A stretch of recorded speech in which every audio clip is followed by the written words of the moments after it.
Halo sahabat PMO Jabodetabek Punjur, selamat datang di podcast Kota dan Kita. Bagi yang baru nonton, salam kenal, aku Nabila dari PMO, Project Management Office Jabodetabek Punjur, tim kerja di bawah tim koordinasi penataan ruang Jabodetabek Punjur.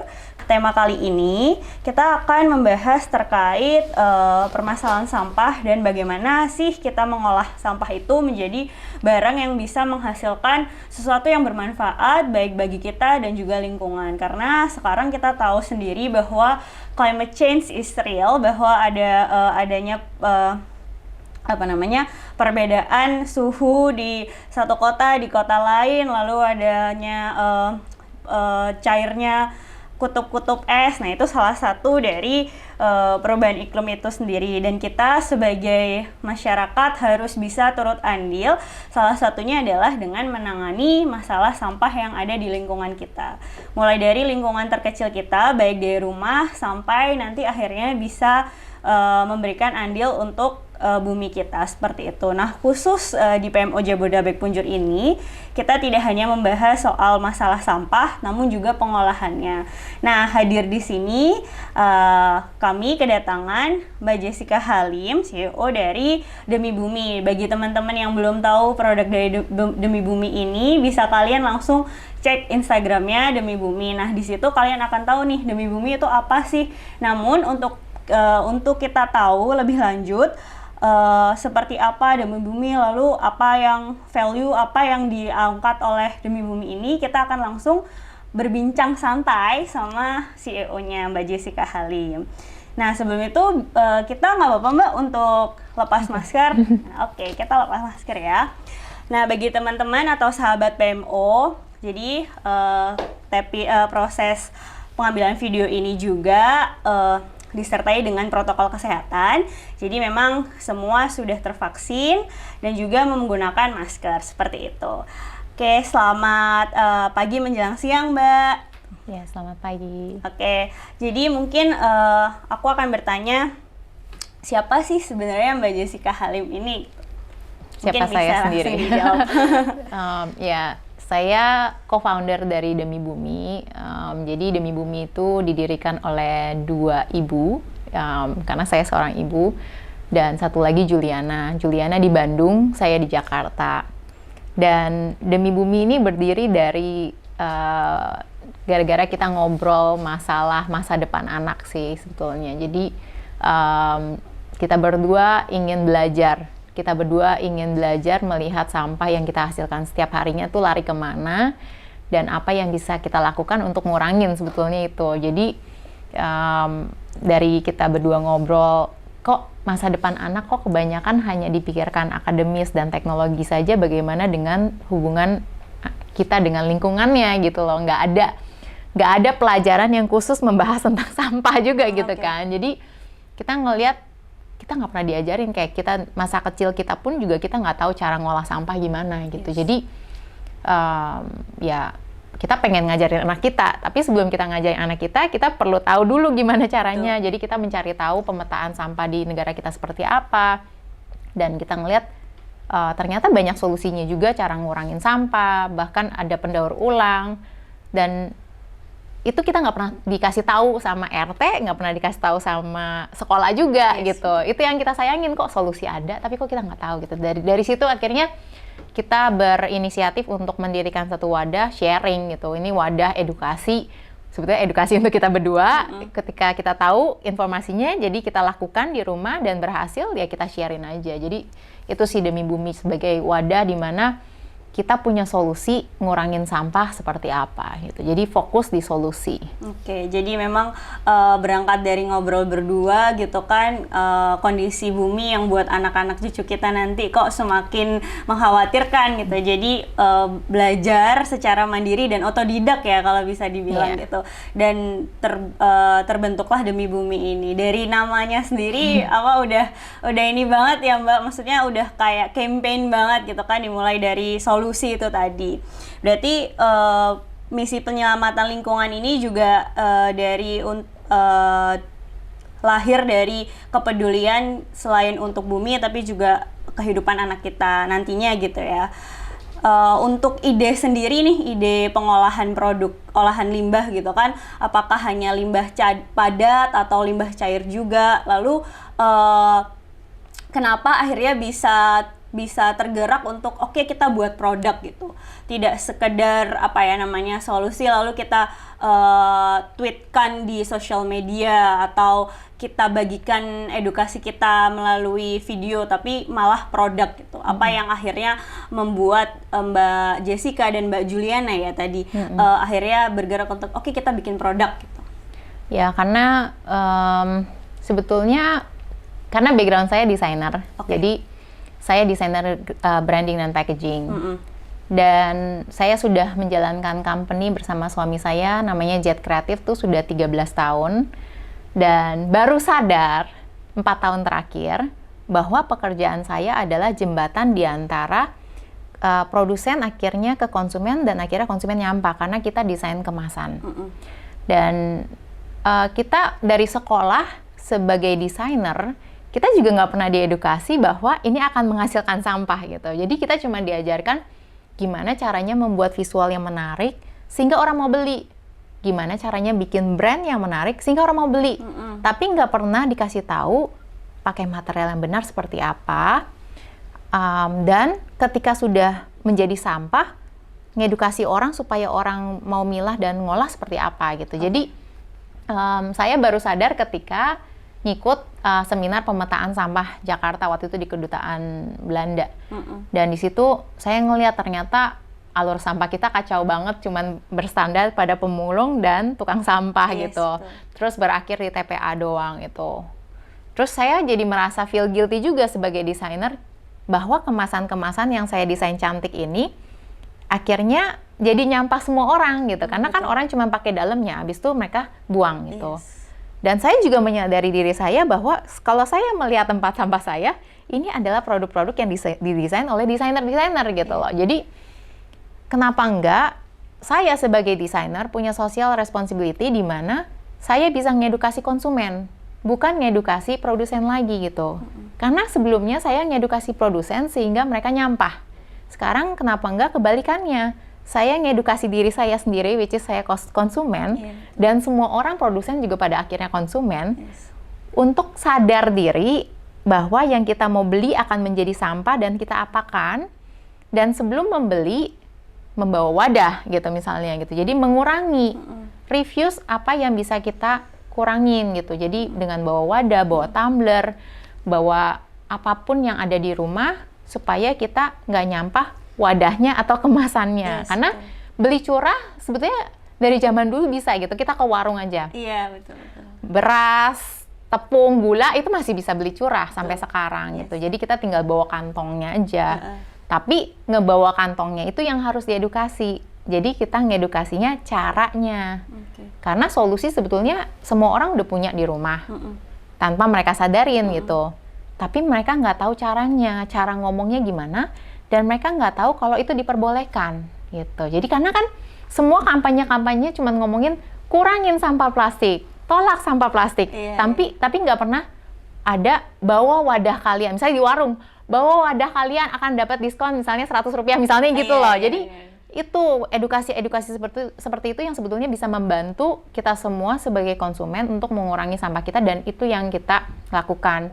Tapi caranya kita lakukan adalah kalau misalnya kita nggak bikin solusinya, orang nggak tahu gitu bahwa ternyata saset biji kopi bisa dijahit dengan kain perca bekasan yang sudah dari sisa katalog perca pabrik yang dibuang-buang menjadi snack pouch untuk beli gorengan sehingga nggak nyampah gitu loh. Jadi apa yang dari sampah ternyata itu nggak nyampah dan bisa dibuat sebagai media untuk nggak nyampah gitu loh. Jadi lebih menghargai sampah yang kita hasilkan. Itu yang kita coba edukasi. Jadi kita ngelihat, oh kita punya saset ini nih, saset biji kopi. Ini material food grade ya. Terus ini bisa berkontak dengan makanan dan tahan lama. Kenapa nggak dipakai kembali gitu? Jadi itu yang kita ingin edukasikan dengan adanya solusi produksi snack pouch itu. Karena kan snack pouch itu juga sejak kita bikin dari awalnya dari kafe yang kita tanyain, mau nggak kamu pilahin saset kamu?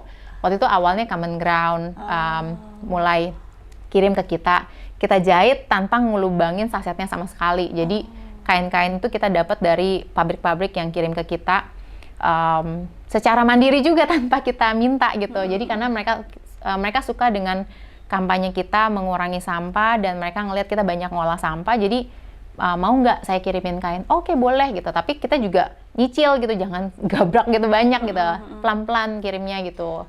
Begitu udah habis baru kita dikirimin lagi gitu. Jadi nggak numpuk kayak tempat sampah, gunungan sampah juga gitu. Jadi semuanya bertahap dan semuanya bisa menjadi solusi 100% gitu, bahwa 100% upcycle produk itu bisa dilakukan dan bisa terjual. Itu yang paling penting, karena kalau kita nge-upcycle terus pada akhirnya nggak ada yang mau beli, itu percuma. Dan caranya menjual adalah mengkomunikasikan bahwa snack pouch ini adalah pouch yang bisa kalian pergunakan berkali-kali gitu, bisa dicuci, bisa dilipat, ringan, sehingga nggak usah bawa wadah yang terlalu besar di tas gitu. Jadi kan hal-hal seperti ini yang sebenarnya memperingkes orang yang tadinya berpikir bahwa wadah itu ribet gitu ya, wadah itu berat, ternyata ada wadah yang ringan gitu. Jadi manfaatnya dulu yang kita edukasi. Baru orang baru tahu, setelah udah beli baru tahu, oh ini ternyata terbuat dari saset biji kopi. Gue juga nggak tahu gitu lah. Jadi kayak justru yang harus diedukasi ada manfaatnya dulu dibandingin kayak ini berasal dari sampah apa gitu lah. Jadi itu yang coba kita tekankan, sehingga ketika mereka punya sampah-sampah seperti ini, mereka mau kirimin ke kita gitu. Dan pada akhirnya sekarang yang ngirimin ke kita jadi beraneka ragam juga. Ada yang dari kafe di Bali, di Kalimantan. Dan mereka kirimin secara mandiri gitu loh. Karena mereka juga sadar mereka nyampahin ginian gitu kan. Itu yang saya seneng sih. Maksudnya kita nggak minta, tapi kita dapat gitu. Dan kita bisa olah. Dan ini menghasilkan uang juga untuk kita supaya kita bisa progres bergerak terus untuk menjalankan edukasi lainnya. Sampah-sampah lainnya apa gitu yang kita bisa olah gitu. Ada tirai jendela, ada saset blister obat, itu juga pernah waktu gara-gara kita dikasih rolan blister obat yang mereka reject gitu. Nah, terus kita dikasih tahu kalau ini materialnya bisa dimanfaatkan kembali karena dia lebih dari food grade, dia medical grade gitu. Terus kita jadiin wet pouch gitu. Jadi dengan kita memberikan solusi ini menyadarkan semua orang bahwa semua sampah ternyata bisa diolah menjadi barang yang berguna. Ternyata itu bukan sampah, tapi ketika kita bersihkan gitu loh. Kalau nggak dibersihin, cuman dibuang ke tukang sampah ya percuma. Jadi pemilahan tuh sebenarnya nomor 1 sih dari segalanya ya, dari segala edukasi. Kita milah dulu baru bisa ngurangin gitu kan. Itu sih. Menarik. Jadi ternyata memang backgroundnya adalah desainer produk ya. Malah dari desain produk itu juga bisa membuahkan hasil campaign solusi untuk menyelamatkan bumi. Jadi bukan orang-orang dengan multidisiplin lingkungan atau sampah ya Mbak ya. Jadi memang ini insight baru juga buat aku dan teman-teman mungkin ya yang punya kepedulian yang sama dengan Mbak Jessica tapi udah minder duluan nih. Aduh tapi kan multidisiplin aku komunikasi, multidisiplin aku hukum gitu, bisa nggak ya punya andil? Tapi ternyata seorang desainer produk yang memang yang kalau misalkan kita lihat gitu ya, masyarakat umum lihat kan sebelah mata gitu kan, produk ya kita kan beli cuma untuk isinya aja gitu, nggak mikir bahwa ya ini desainer produk juga mikirin gimana caranya produk ini terbeli lalu tidak menyampahi lingkungan tadi ya. Ternyata juga bisa memberikan manfaat untuk bumi ini gitu. Jadi ini juga bisa di-highlight nih teman-teman bahwa Mbak Jessica sendiri yang background atau multidisiplinnya tuh jauh dari segala perteknikan atau segala hal tentang lingkungan, nyatanya juga punya solusi yang nyata. Dan akhirnya tadi seperti yang di-highlight Mbak Jessica adalah memberikan solusi atas sampah itu, mulai dari produk pouch dulu. Dan akhirnya dari situ banyak kafe-kafe di luar Jakarta ya yang secara mandiri, secara kesadaran diri mereka bahwa oh ini hasil olahan aku nyampah nih, aku mau nyumbang, apa yang bisa disumbang? Oh, saset biji kopi gitu kan. Nah itu kan berangkat dari saset biji kopi. Aku sempat melihat banyak produk Demi Bumi yang menarik juga. Salah satunya kayak sabun wortel alpukat, sampo mint kelapa. Nah ini tuh juga sama Mbak pendekatannya ke bank-bank sampah atau apa ya, mencari bahan atau limbah padat dulu yang kiranya bisa dimanfaatkan sendiri sama Mbak Jessica, lalu berhasil, terus akhirnya barulah workshop atau misalkan memperkenalkan manfaat dari apa namanya wortel alpukat ini ke masyarakat umum, atau memang sudah ada kerjasama sama orang yang memanfaatkan apa istilahnya sampah-sampah wortel alpukat ini. Jadi untuk si sabun-sabun yang kita olah itu sebetulnya tujuannya untuk mengurangi sabun-sabun yang nyampah gitu kan. Kita terbiasa, sebetulnya zaman dulu kita terbiasa dengan sabun batang. Tapi makin kesini, saya punya anak kok semuanya sabunnya cair kebanyakan, yang buat bayi, buat anak gitu. Jadi akhirnya terbiasa memakai yang cair dan terbiasa nyampahin si botol plastik ini gitu. Okay. Jadi kita menciptakan si sabun batang yang lebih alami supaya orang sadar bahwa kita bisa balik lagi ke zaman dulu memakai sabun batang gitu loh. Dan semuanya berbahan dasar alami. Itu bahan dasarnya hanya coconut oil sama si wortel dan alpukat. Terus sama satu lagi kita juga bikin dari ampas kopi gitu. Dan ampas kopi itu kita dapat dari kafe juga gitu. Dan mint sama kelapa itu shampoo bar. Jadi ya ingin menyadarkan si sampah botol dan sampah dari sabun liquid itu, si sabun cair sih yang kebanyakan orang sabun cair juga kalau misalnya nggak pakai botol kan belinya yang refill gitu kan. Terus refill juga saset nyampah gitu. Jadi kalau misalnya pakai sabun batang ya nggak ada sampah sama sekali, karena biasanya kalau yang sabun batang alami yang seperti kita jual itu kan aturan BPOM harus di wrap dengan plastik ya. Yes. Kita menggantikan si plastik ini dengan seaweed plastik. Seaweed plastik. Ya, jadi kita juga ingin menghadirkan dan membantu produsen si seaweed plastik ini supaya banyak dikenal di Indonesia. Karena seaweed plastik juga produksi Indonesia. Dan kenapa kita nggak pakai gitu loh. Jadi kita ingin menunjukkan bahwa kita nih bisa gitu membantu produsen-produsen lokal yang sudah bisa menggantikan si plastik konvensional gitu loh. Jadi walaupun si seaweed plastik ini juga ada kendalanya karena dia makanan. Jadi harus disimpan di tempat tertentu, maksudnya di jar gitu, di setiap nanti toko gitu. Nggak bisa naked semua gitu. Jadi kita memberikan solusi bahwa kalau misalnya dia makanan ya udah ditutupin dengan box kaca gitu, orang tinggal buka tutup gitu. Jadi kan orang jadi kenal gitu bahwa walaupun ini pengganti plastiknya berasal dari makanan, kan kadang-kadang orang berpikir itu kan susah, nanti gimana dimakan hewan gitu-gitu kan, ribet.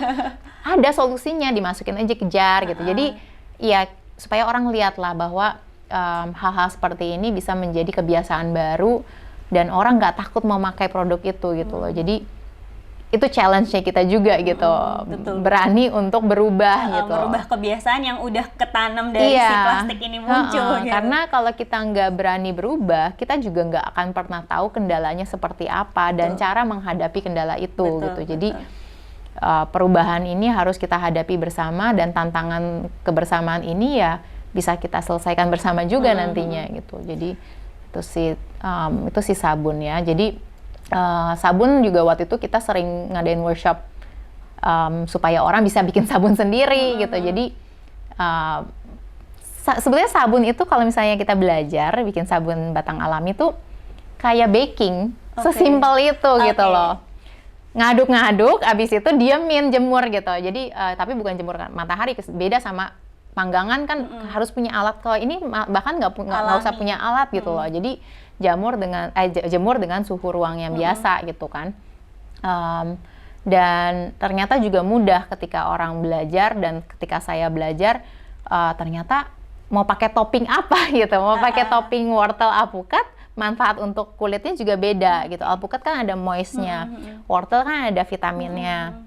Terus mau toppingnya ampas kopi itu kan buat scrub gitu, buat exfoliating kulit gitu. Jadi kita bisa custom sendiri kalau misalnya kita bisa buat sabun gitu loh. Jadi itu menyenangkan sekali, dan ya supaya orang juga pada mau bikin lah gitu, karena semakin banyak orang pada bisa berbikinan DIY kan lebih baik juga. Betul, gitu. Setuju. Sampahnya berkurang. As simple as ketik aja di YouTube, Google keluar gitu. Tapi ya itu tadi tantangannya ribet sedikit. Tapi ya kenapa nggak dicoba kalau misalkan kita nggak tahu seribet apa, kita nggak tahu kedepannya masalah apa yang harus dihadapi gitu kan. Ribet sedikit demi masa depan yang lebih enak lah gitu kan. Ini menarik karena selain solusi untuk mengurangi sampah, tapi juga membantu dan mengencourage orang-orang untuk mau bikin produknya sendiri, seperti sabun itu tadi ya, sabun, sampo, karena sebenarnya di sekitar kita itu juga bisa dimanfaatkan kembali gitu ya Mbak ya. Kan kalau tadi itu udah dijelasin bahwa tadi kan ada kerjasama dan secara mandiri kafe-kafe ini nyumbang ya ke Demi Bumi gitu kan. Kalau dari bank sampah sendiri, misalkan ibu-ibu RT, RW sekitar gitu, sekitar tempat Mbak Jessica tinggal gitu, sempat ada yang kayak kepo-kepo gitu nggak sih, kayak saya mau dong nyumbang tapi juga diajarin caranya ngolah gitu, biar saya juga kepingin anak saya juga tahu kalau sampah bisa dimanfaatin. Ada nggak sih, sempat ada nggak yang seperti itu, dan kalau misalkan ada, terjalin nggak sampai sekarang kayak gitu? Ibu-ibu sekolah mungkin, karena mereka banyak ngelihat saya instastory saya gitu ya, pas kirim ke bank sampah, pas ngompos segala macam. Jadi mereka tuh Jess, bank sampah di dekat rumah gua apa ya gitu. Terus jadi banyak orang bertanya juga gitu. Jadi lebih ke orang-orang terdekat sih jadinya, yang mereka juga secara mandiri follow gitu loh. Jadi mereka ngelihat, terus mereka suka, mereka mau berubah gitu. Jadi perubahan tuh terjadi pada diri mereka sendiri, mereka yang mandiri bertanya gitu ke saya. Jadi berkebun pun juga begitu. Mereka akhirnya banyak dari teman-teman yang mulai urban farming gara-gara saya berkebun gitu. Jadi kayaknya dulu saya nanam kaktus aja nggak pernah numbuh, terus kok akhirnya bisa bikin kebun, bisa swasembada pangan sendiri. Itu kan jadi menyadarkan teman-teman juga, gila dia aja bisa, masa gue nggak bisa gitu loh. Jadi kita ingin membuktikan bahwa semua orang tuh bisa ketika ada niat, itu aja sih. Dengan memanfaatkan platform digital ini ya, jadi kesadaran bahwa aku juga pengen nge-influence orang. Nah paling gampang pakai sosial media gitu ya. Jadi contoh nyatanya tadi kayak ibu-ibu sekolah ya, akhirnya bertanya bank sampah terdekat rumah itu apa sih gitu. Kalau Mbak Jessica sendiri berarti dari rumah memilah sampah terus menyumbangkan ke bank sampah yang untuk yang tidak diolah, atau diolah dulu sendiri yang masih bisa diolah, lalu sisanya nanti disumbangkan ke bank sampah. Jadi sistem tempat sampah di rumah, karena saya tinggal sama mertua sama kakak ipar. Jadi tinggal sama orang lain yang sampahnya berbeda dengan saya. Kalau walaupun saya nggak nyampah, tapi ada orang lain yang nyampah, tetap nyampah di rumah gitu. Jadi di samping meja makan di ruang utama udah nggak ada lagi general waste. Jadi general waste tuh harusnya nggak diperbolehkan. Karena dengan ada general waste itu tempat sampahnya cuma satu, itu percuma. Jadi saya tempat sampahnya ada 5. Di tempat utama, tempat sampahnya kecil yang dari IKEA gitu, cuman buka tutup atasnya, nggak ada plastik sampah sama sekali. Saya tulis ini kertas, ini plastik, ini organik, ini kaca atau kaleng, sama saya siapin 1 botol air mineral bekas itu untuk sampah masker medis, itu untuk eco break gitu. Jadi kita sendiri yang bisa ngelihat sampah setiap hari kita tuh apa. Jadi kalau misalnya ada sistem yang benar, setiap orang jadi bisa ngikutin sistemnya itu. Jadi saya nyiapin sistem aja gitu untuk semua orang di rumah, karena saya bukan polisi yang lu jangan buang sampah gitu. Jadi saya bukan orang yang suka marah-marah untuk lu jangan beli ini, lu jangan beli ini gitu. Saya pengen itu semua kesadaran pribadi masing-masing. Cuman disadarkannya lewat sistem. Supaya ketika dia mau nyampah, taruh di sini. Pesanan begitu banyak gitu ya, online shopping gitu, terus udah gitu banyak banget. Betul. Kan dengan milah dia bisa ngelihat gitu, numpuk sekian banyak, dia bisa ngelihat. Hopefully seperti itu gitu, menyadarkan seperti itu gitu. Jadi menyadarkan bahwa ini sampahnya dia nih gitu, yang makin lama makin numpuk gitu. Jadi dan ketika udah kita pilah, saya juga mengajarkan orang-orang rumah untuk nyuci. Jadi saya setiap kali ada, walaupun itu sampah orang lain gitu ya, sampah anggota keluarga yang beli makanan dari luar, tetap saya cuci gitu. Bukannya, terus cuci dong gitu, enggak. Saya yang sadar bahwa itu sampah yang bisa dipakai ulang, ya cuci gitu. Jadi saya juga ngedukasi anak saya untuk nyuci ketika mereka mau nyampah si snack. Karena cemilan itu kan banyak sampahnya juga kan gitu. Dan walaupun saya nggak beli cemilan, tapi dibeliin sama orang lain juga gitu kan. Jadi itu sesuatu yang nggak bisa kita kontrol, tapi kita bisa ngedukasi caranya gitu. Setuju. Ketika kamu nyampah, kamu sadar itu sampah, ada residunya, ada si organic waste-nya di situ, ya bilas. Anggap semua sampah itu sebagai piring, sebetulnya solusinya itu. Jadi supaya ini menjadi material yang berguna lagi ketika dikirim ke bank sampah. Karena kalau sampahnya ini tidak kita cuci, kita tidak bilas dan tiriskan, Langsung dikirim aja kirim ke bank sampah tidak diterima gitu, karena kotor, ada residunya. Jadi yang diterima dan bisa diolah oleh pabrik daur ulang adalah sampah bersih. Jadi ya kebiasaan ini yang bisa ngebantu pabrik daur ulang untuk mengolah. Jadi kalau sampah yang ada residunya pada akhirnya itu masuk ke TPA lagi gitu loh. Jadi percuma. Nyampah lagi ya. Jadi kalau misalnya suami saya bilang, kok nggak ada general waste sih, nggak ada sampah yang bisa campur aduk gitu. Saya bilang ya percuma, kalau misalnya ada general waste lu jadi males, ya kan? Jadi semuanya aja masuk ke tempat sampah yang general waste gitu. Ya ini terjadi di tempat umum juga kan, ada general waste, ada plastik, ada kertas misalnya gitu. Pasti semua orang jadinya males gitu loh, iya kan gitu. Jadi justru dengan kategori yang jelas itu menyadarkan orang tentang material gitu. Oh ini yang mana ya? Ini masuk mana gitu loh. Jadi kadang itu sendiri juga jadi mengedukasi kita semua gitu. Ini masuk mana ya? Ini kaleng atau plastik? Karena kayak aluminium biji kopi, saset biji kopi itu kan ada aluminiumnya, ada plastiknya. Iya, masuk Terus mana? yang dibilang ramah lingkungan, yang ada coating kertasnya, orang berpikir bahwa itu ramah lingkungan. Tapi ketika kita black, kita mau daur ulang, itu 3 material. Itu aluminium, plastik, dan kertas. Itu lebih susah lagi gitu. Jadi ini permasalahan kita. Kita menganggap bahwa masalah ramah lingkungan itu bisa ditutupin dengan material yang kedoknya ramah lingkungan gitu loh. Iya, jadi yang kita harapkan adalah orang mengerti kandungan sih. Itu paling penting. Dan caranya mengerti kandungan adalah pergi ke bank sampah ini. Karena bank sampah itu ya juga yang ngajarin saya tentang material gitu. Oh, sepas saya datang ke sana, saya ngeliat kaleng tuh ternyata ada aneka jenis gitu. Ada yang bisa dipencet terus balik lagi, ada yang dipencet terus nggak balik lagi. Ternyata yang bisa balik lagi tuh ada plastiknya gitu. Tapi dia bisa daur ulang gitu. Jadi kita kan jadi tahu, jadi ngerti gitu. Oh, ada campurannya gitu. Terus ternyata plastik juga ada macam-macam. Betul, banyak sekali. Kayak ada 1 botol air mineral, ada 3 jenis plastik berbeda. Tutupnya beda, badannya beda, plastik wrap-nya juga beda. Plastik wrap-nya itu tidak diterima sama bank sampah. Dan orang-orang banyak yang nggak tahu tentang hal ini kan. Nah, makanya diciptakan 1 botol yang 1 material doang gitu. Jadi ya, semoga dengan edukasi bank sampah sebenarnya yang kita harapkan adalah orang yang produsennya juga berubah untuk menjadi produsen yang bijak dengan material yang mereka akan sebarkan gitu. Dan yang saya pengen juga mungkin akan lebih baik ya ketika produsennya itu juga ngedukasi di packagingnya. Sama seperti rokok misalnya. Kalau ngerokok, kamu akan mati misalnya gitu. Nah, kalau kamu nyampah, kirim ke bank sampah, dapat uang misalnya gitu loh. Itu kan edukasi yang bagus sekali. Di setiap kemasan menurut saya. Gitu. Jadi kita semua pasti punya solusi asal ya kita berjalan bersama intinya gitu sih. Sip.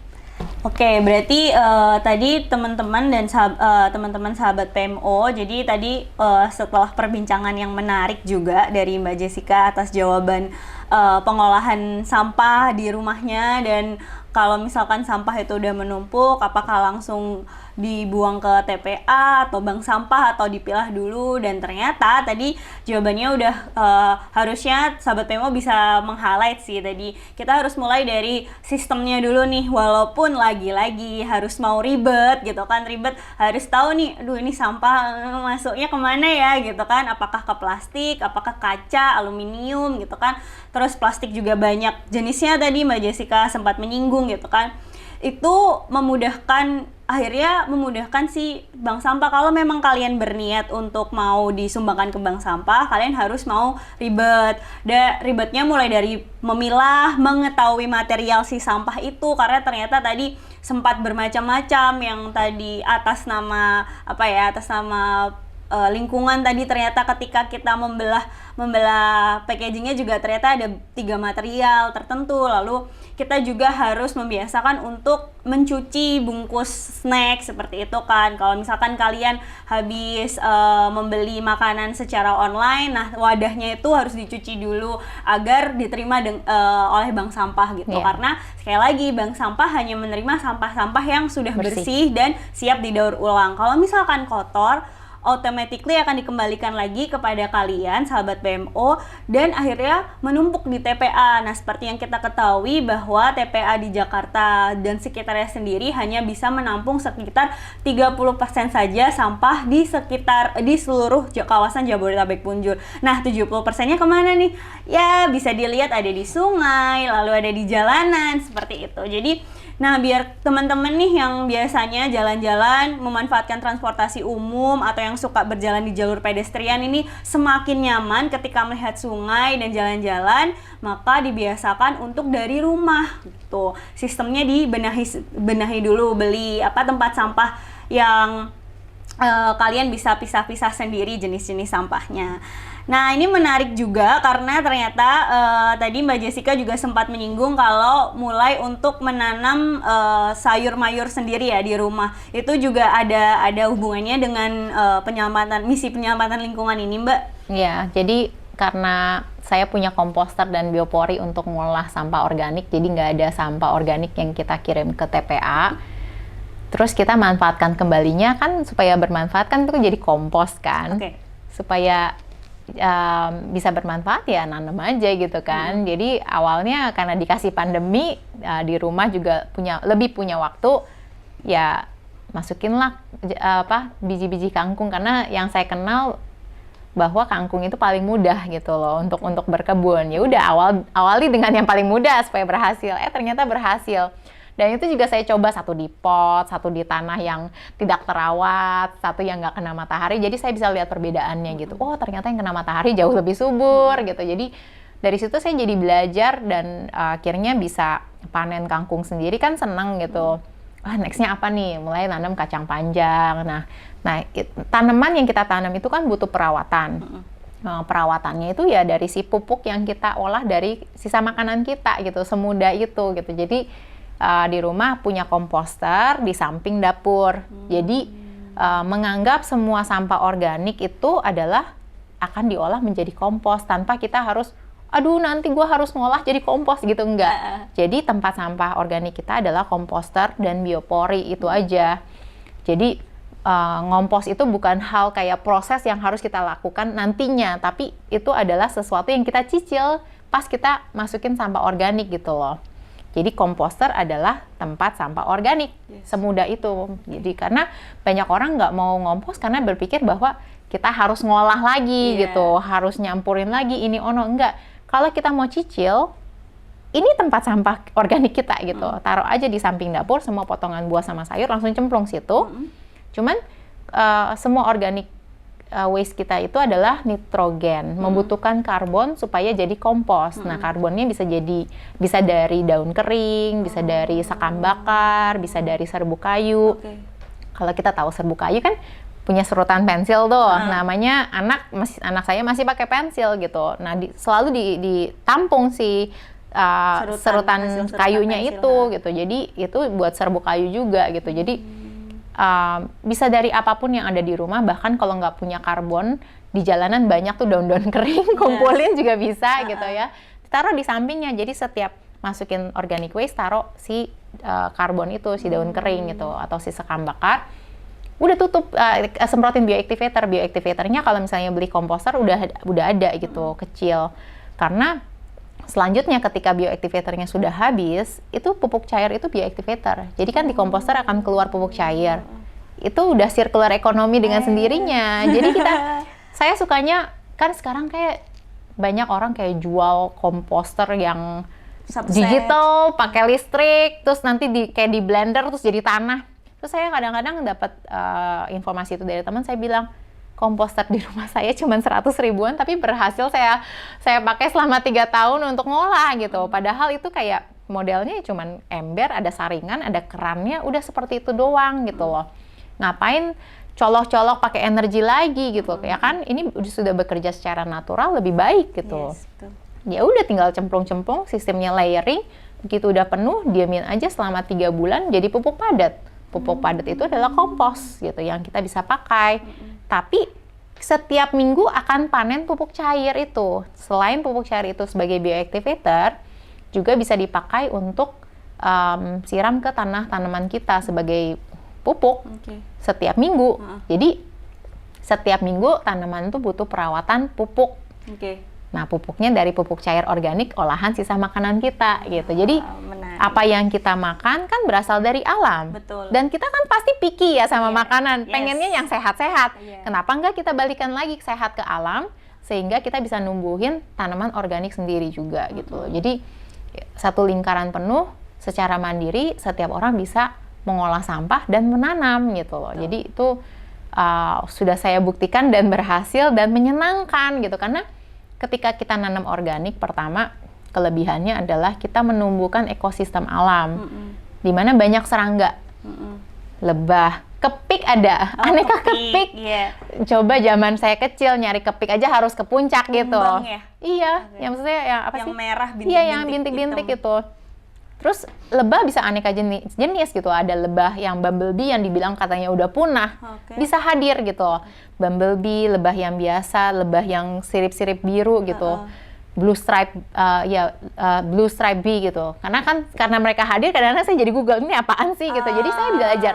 Jadi kita punya ilmu IPA yang ada di rumah sendiri. Itu yang saya suka gitu loh. Jadi untuk anak-anak mencerna IPA juga lebih mudah gitu loh. Jadi karena yang saya belajar dari kecil adalah komposter dan biopori itu teori gitu loh. Tapi di rumah nggak ada, di sekolah pun nggak ada gitu. Itu yang disayangkan sih. Padahal ketika saya sempat ngajar di Depok, ada sekolah karakter namanya, itu saya ngelihat bahwa sekolah itu bisa menjalankan kompos sendiri juga dari sisa makanan kantin. Jadi kantinnya nggak ada plastik sampah, semuanya cuma pakai piring kaca dan gelas kaca. Sampah organiknya masuk biopori gitu, dan semua anak melakukan itu. Jadi kan kalau sekolahnya sistemnya juga menjalankan itu kan sekolah itu kebutuhan dasar untuk edukasi kan. Kalau edukasinya sudah benar dipraktekin, pas di rumah kan mereka bisa praktekin. Tapi kalau di sekolah cuma teori, di rumah juga ya udah lupa lagi gitu loh. Jadi itu yang disayangkan. Jadi ya sejak saya ngompos sih senengnya jadi banyak teman-teman pada ikutan ngompos karena mereka ngelihat nih tanaman saya udah kayak hutan gitu loh, dan padahal itu juga maksudnya dari apa yang kita cicil juga kan, dan kita bisa gitu. Dan ini juga menjadi salah satu workshop juga atau workshop sih enggak sih, karena sebetulnya kalau berkebun itu kan saya bener-bener nggak ada edukasi sama sekali, saya cuma nyicil aja gitu.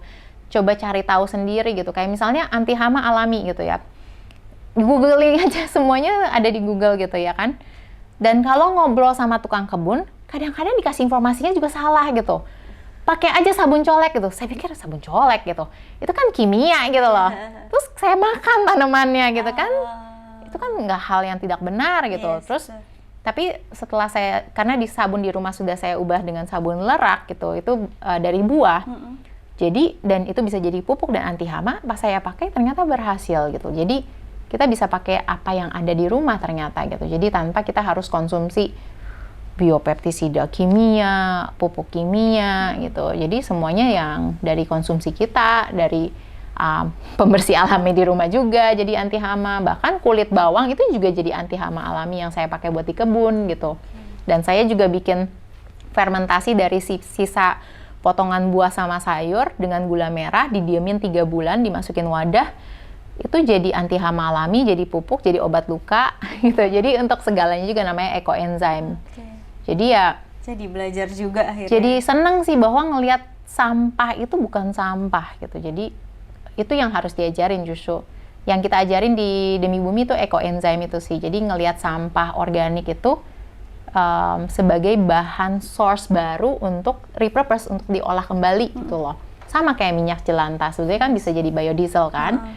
Tapi kan harus diolah lagi, tapi kan kita bisa ngumpulin, bantu ngumpulin aja betul, gitu. Tinggal kontak pembelinya. Biasanya mereka bisa datang lagi sekarang gitu. Jadi kalau lagi ada waktu luang baru belajar dikit-dikit. iya, yang penting kita cicil ngumpulin aja dulu sampahnya. Habis itu jadi apa? Tinggal di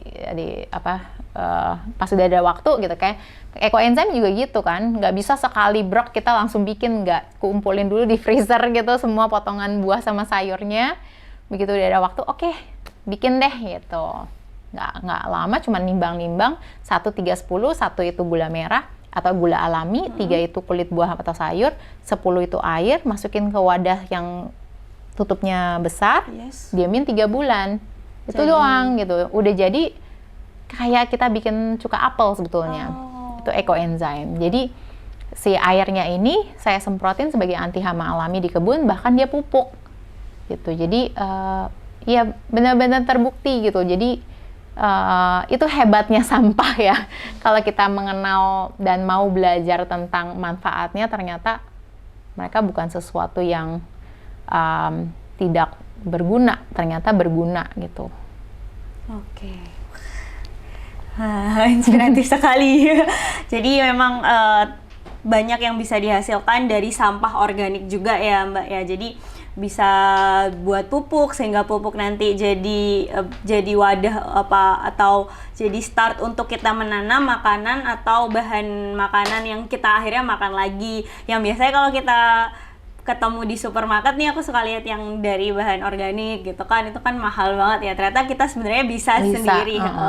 Dan ya itu tadi sih dicicil, dan tadi juga sempat dijelaskan oleh Mbak Jessica bahwa semua sekarang dengan bantuan teknologi udah bisa mengakses bagaimana cara buat pupuk kompos alami, lalu anti hama alami gitu kan. Semua bisa belajar dari yaitu googling di YouTube gitu kan. Kalian juga bisa mungkin mengakses Instagramnya Demi Bumi juga, ada sempat beberapa aku lihat ada beberapa video terkait urban farming, dan juga sudah mulai banyak teman-teman atau mungkin orang-orang di sekitar kalian sebenarnya udah mulai urban farming, cuma mungkin karena tidak ada teknologi atau bantuan sosial media sehingga belum terekspos gitu kan. Jadi teman-teman juga bisa tuh menanyakan, mungkin ada keluarga kecil di sebelah yang mulai urban farming, kalian bisa mulai nyicil, tanya-tanya mulai dari pembuatan pupuk yang sebenarnya itu nggak ribet gitu, asal mau dicicil. Nah selanjutnya nih kan mulai banyak brand-brand gitu kan, brand-brand yang mulai mengangkat isu tadi kita sempat menarik ke belakang kalau ada brand-brand yang memang mulai bergerak di misi penyelamatan lingkungan ini. Nah menurut Mbak Jessica sendiri sebagai salah satu founder dari Demi Bumi, terhadap brand yang menjual produk serupa gitu, produk atau brand-brand pengolahan hasil olahan limbah itu seperti apa sih, baik di Jakarta maupun di luar Jakarta, itu gimana tanggapannya? Apakah merasa wah tidak bisa aku tersaingi, atau bagus banget karena memang akhirnya orang mulai teredukasi gitu? Gimana tanggapannya Mbak Jessica? Menurut aku bagus banget, justru tujuan kita ada dan memberikan solusi-solusi seperti ini semoga bisa menjadi inspirasi bagi para kreatif, orang-orang kreatif lainnya untuk turut mengolah gitu, karena isu lingkungan ini tidak bisa menjadi cantik kalau misalnya tidak dipercantik gitu loh. Jadi membutuhkan orang-orang kreatif dan para desainer ini supaya mereka tidak memakai produk baru lagi gitu. Jadi kan kadang-kadang kan ya fashion designer atau apapun bidang mereka gitu ya, harusnya mereka sudah melihat sampah menjadi source material. Gitu, bukan melihat material baru. Karena itu caranya kita bisa membantu circular economy gitu. Dan para desainer ini kan banyak menciptakan produk kan. Jadi itu yang kita coba menjadikan inspirasi buat mereka gitu, supaya nih lihat nih, ini aja bisa bekerja gitu, masa mereka nggak mau gitu. Jadi ya itu harapan kita justru, jadi semakin banyak orang-orang yang membuat bisnis baru, pengolahan menjadi barang bagus gitu ya. Kan ada yang dari kresek-kresek terus jadi pouch, jadi tas, itu kan bagus sekali ya. Dari jeans jadi barang upcycle, disambung-sambung lagi gitu kan. Menurut saya itu justru future gitu loh, itu masa depan kita. Masa depan kita adalah mengolah barang dari barang bekas, bukan barang baru lagi. Justru impian saya ada mall yang isinya semua adalah source material, semua dari barang bekas gitu loh. Menarik, karena menarik. Pada akhirnya kalau misalnya kita diedukasi itu gitu loh, dan source materialnya itu dirapiin gitu ya, kayak kadang-kadang kita nerima perca-perca kain dari sisa katalog itu kan masih dicepret-cepretin di kertas gitu ya. Kalau kita mau lihat pusingnya ya pusing gitu loh, karena itu bercampur aduk gitu kan. Tapi kan kita ngelihat, wow ini source material yang bagus, patternnya juga bisa kita pilah gitu, kita gunakan sebagai snack pouch, sebagai pengganti kapas muka gitu kan. Karena patternnya bisa lucu-lucu gitu, ya udah cicil aja, pisahin dari kertasnya kita pakai buat bungkus, buat kirim barang. Nah perca-perca kainnya ya kita pisah per kategori gitu loh, per warna. Jadi kita mempermudah mindset kita untuk mengolah juga gitu. Milah itu solusi juga gitu. Milah sampah kain juga penting gitu loh, karena kalau misalnya tercampur aduk nanti hasilnya juga campur aduk gitu kan. Betul. Tapi kalau kita milah per kategori, oh ini geometri semua, ini dot-dot semua, ini bunga-bunga semua, nanti pas pengolahannya menjadi barang yang berguna, jadi nggak acak adut gitu loh. Jadi cantik gitu loh. Yeah. Jadi semakin enak dilihat mata gitu ya. Jadi ada nilai estetiknya. Mereka juga nggak ngelihat produk ini sebagai produk sampah gitu. Oh ini keren ya, patternnya bagus. Padahal mereka nggak tahu kalau itu dari perca. Gitu. Nah ini ada pertanyaan yang mungkin punya benang merah yang sama gitu kan. Nah ini buat teman-teman atau sahabat PMO nih yang mungkin masih muda-muda, masih duduk di bangku SMA, SMP atau kuliah, yang mungkin mendengarkan podcast atau menonton video ini gitu kan, mereka memiliki keinginan yang sama gitu, sama dengan Mbak Jessica, seorang wirausahawan sukses, ibu rumah tangga juga gitu, multitasking lah ya istilahnya gitu kan. Ada nggak sih tips untuk teman-teman atau sahabat PMO yang masih muda-mudi nih gitu, yang masih jalannya masih panjang gitu kan, yang ingin juga membuat campaign atau baik produk olahan serupa, tapi mereka kan biasanya, aduh tapi aku tinggal di pelosok gitu, atau aduh aku nggak punya informasi yang banyak, atau aku nggak punya akses internet di sini, aku hanya punya lingkungan sebatas lingkungan ini, macam-macam tantangan variabelnya gitu. Ada nggak sih tips buat teman-teman sahabat PMO yang mungkin mau mulai tapi modal untuk memulainya itu cenderung tidak se-privilege kita gitu ya. Mungkin privilege-nya itu tadi, mereka akses informasinya terbatas, di rumahnya orang tuanya juga mungkin bukan tipe orang tua yang memilah sampah seperti Mbak Jessica gitu, atau mungkin lingkungan pertemanan yang kayak nggak usah milah deh, ribet gitu, udah orang juga nanti ada pemulung yang mulungin sampah kita gitu. Ada nggak sih tips untuk encourage teman-teman atau sahabat PMO yang ingin seperti Mbak Jessica namun memiliki keterbatasan privilege ini? Ya menurut saya mungkin kan ada orang terdekat ya mungkin yang udah melakukan, itu bisa menjadi inspirasi juga. Kadang-kadang saya juga dapat informasinya nggak seluruhnya dari internet gitu. Kadang-kadang saya ngobrol sama tukang sampah gitu, ini sampahnya dibawa kemana gitu, maksudnya. Waktu itu saya juga ngobrol sama tukang sampah yang di KRL, Mas, ini sampah organiknya dikemanain? Oh, digabungin jadi satu. Dengan kayak gitu kan saya baru ngeh, oh gila nih hancur banget gitu, udah dipilah terus digabungin jadi satu gitu loh. Jadi kita jadi ngerti gitu, maksudnya ternyata pemilahan itu juga butuh pengolahan yang benar dan butuh pemisahan juga pada saat pengolahannya juga gitu. Jadi ya ngobrol-ngobrol aja, santai aja gitu, no pressure, ngobrol aja anything dengan orang-orang yang menurut kalian bisa dapat insight gitu loh, itu urusan sampah. Oke, sekarang berkebun, bisa ngobrol sama tukang kebun misalnya, orang-orang yang misalnya suka nanam, gimana sih caranya nanam gitu, kan itu juga nggak lewat internet. Bahkan tukang sayur gitu. Kadang-kadang di kebun saya tuh banyak numbu pohon pepaya gitu ya, padahal saya nggak nanam, dan itu dari kompos kan. Terus, nah kayak ketika kita ngompos kita bisa belajar dari apa yang ada, itu juga nggak lewat dari internet kan. Tumbuh tanaman ini nih apa nih, ternyata pohon tumbuh sampai besar, ternyata pohon pepaya, dikumpulin jadi banyak, jadi sayur pepaya ya kan, didiemin sampai besar, ternyata saya jadi belajar, kok dia numbuh bunganya kok beda ya, terus jadi belajar, saya pas petik-petikin terus saya mau masak bunga pepaya, terus pembantu saya, orang terdekat, dia bilang, ini mahal banget nih, jarang katanya dia bilang gitu. Ini kalau beli mahal dia bilang gitu. Di kampung saya kalau beli mahal banget dan itu manfaatnya banyak gitu. Maksudnya dengan kita ngobrol dengan orang-orang terdekat, ternyata kita juga banyak dapat informasi gitu.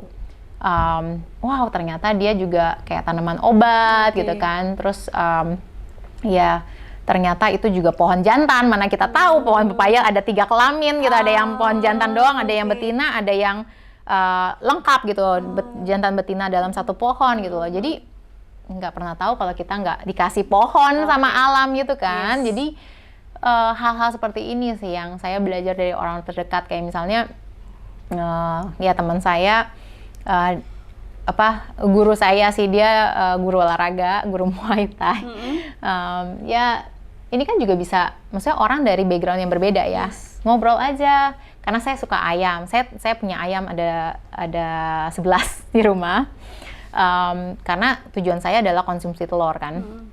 Nah, pas saya ngobrol tentang ayam sama dia, terus ternyata dia waktu kecilnya kerja di peternakan ayam, terus dia ngajarin saya di bawahnya tuh kasih sekam atau kasih jerami supaya pupnya langsung kering di situ, itu langsung jadi pupuk tanpa kita harus ngolah-ngolah lagi gitu. Jadi ya kayak gini kan juga saya nggak dapatnya dari internet, saya dapat dari orang yang justru praktek kerja di peternakan ayam gitu loh. Jadi itu sih ya, maksudnya ngobrol-ngobrol, sering ngobrol-ngobrol aja hal-hal yang bermanfaat.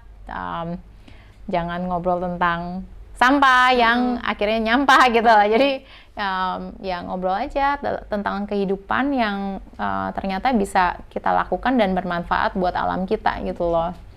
Bisa anything, bisa ya random aja, kayak misalnya tiba-tiba dapat bunga pepaya, ngobrol tentang pohon pepaya gitu.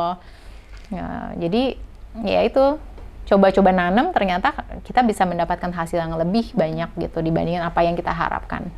Oke, nah teman-teman sahabat PMO, tadi berarti kita bisa mulai dari ngobrol-ngobrol dari sama teman-teman terdekat atau orang-orang random terdekat yang memang kita penasaran nih how it works gitu lah, gimana itu bekerja. Saya pingin tahu gitu, mulai dari situ bisa dicoba dan mau error and trial juga ya Mbak Jess ya. Jadi mau ribet, mau error dan trial, dan juga mau terus belajar nih kayak Mbak Jessica tadi, benar-benar hebat. Selain ibu rumah tangga yang pasti banyak banget kerjanya di rumah, tapi masih menyempatkan untuk terus belajar, untuk memantau pertumbuhan urban farmingnya, terus masih mau belajar ngobrol sama orang-orang. Nah itu eksplorasinya mulai dari ngobrol. Dan memang kalau kita tarik ke awal tadi, lahirnya Demi Bumi kan juga dari obrolan dua ibu rumah tangga tuh teman-teman. Jadi memang mulai beranikan diri dari teman-teman yang kalian emang percaya gitu, untuk mau, aku punya visi ini gitu, aku mau ngobrol sama kamu soal ini, siapa tahu kamu punya visi yang sama gitu ya Mbak Jess ya. Oke, pertanyaan terakhir, harapan untuk lingkungan, baik lingkungan di Jabodetabek Punjur, lingkungan di Indonesia juga, dan pengolahan sampah di kawasan Jabodetabek Punjur, harapannya apa nih Mbak Jessica? Harapan saya ya semakin banyak orang tahu bahwa kita semua bermanfaat. Bahwa kita semua sebagai manusia bisa menjadi manusia yang dekat dengan alam sih. Karena tanpa bantuan manusia yang baik gitu, alam bisa rusak. Karena kan kita sebetulnya bumi sudah memberikan hasil alam yang berlimpah untuk manusia. Sekarang waktunya manusia juga memberikan kembali hasil alam yang limpah untuk alam gitu. Jadi kita mengembalikan apa yang kita ambil ke alam lagi gitu. Jadi mencoba untuk konsumsi barang-barang yang alami juga gitu sifatnya. Dan mencoba untuk melihat kandungan setiap kita mau beli barang. Apakah kandungan ini akan merugikan lingkungan kita. Misalnya banyak deterjen atau shampoo atau sabun yang kalau dilihat kandungannya di screen, di highlight, ternyata pas di Google, ternyata ini merusak lingkungan gitu. Jadi belajar kandungan tuh menurut saya penting, karena jadi mengedukasi kita untuk lebih memahami bahwa solusi bahan yang alami tuh ada, dan kita bisa pindah ke yang lebih alami gitu. Dan kita cuma punya waktu sedikit untuk memperbaiki alam. 2030 akan lebih banyak sampah plastik di laut dibandingin ikan. Jadi waktu kita di pandemi aja udah lewat 2 tahun gitu. Jadi bentar lagi nanti semakin cepat lagi gitu. Jadi kalau kita nggak berubah sekarang, mau berubah kapan gitu. Jadi berubahlah sekarang juga, dan konsisten untuk mencoba mencintai bumi gitu aja. Oke, berubah dari sekarang dan konsisten untuk mencoba mencintai bumi. Nah, mungkin sekian ngobrol santai kita hari ini, dan semoga sahabat PMO selain mengambil manfaatnya tapi juga mengimplementasikannya di kehidupan sehari-hari. Jadi nggak cuma didengerin aja nih obrolan kita berdua soal pengolahan sampah, lalu mulai dari mana, tipsnya apa, dan apa sih Demi Bumi itu. Kalau misalkan kalian penasaran, bisa langsung search di Google aja, itu langsung muncul Demi Bumi. Dan kalau misalkan kalian memang masih kepo-kepo, bisa kalian langsung cari platform sosial media Demi Bumi, itu ada semua sosial medianya. Jadi mungkin seperti itu, sekian bincang santai kita soal pengolahan sampah dan sampah, khususnya di kawasan Jabodetabek Punjur. Terima kasih untuk Mbak Jessica atas kehadirannya. Kalau gitu kita sudahi sesi ini. Dadah!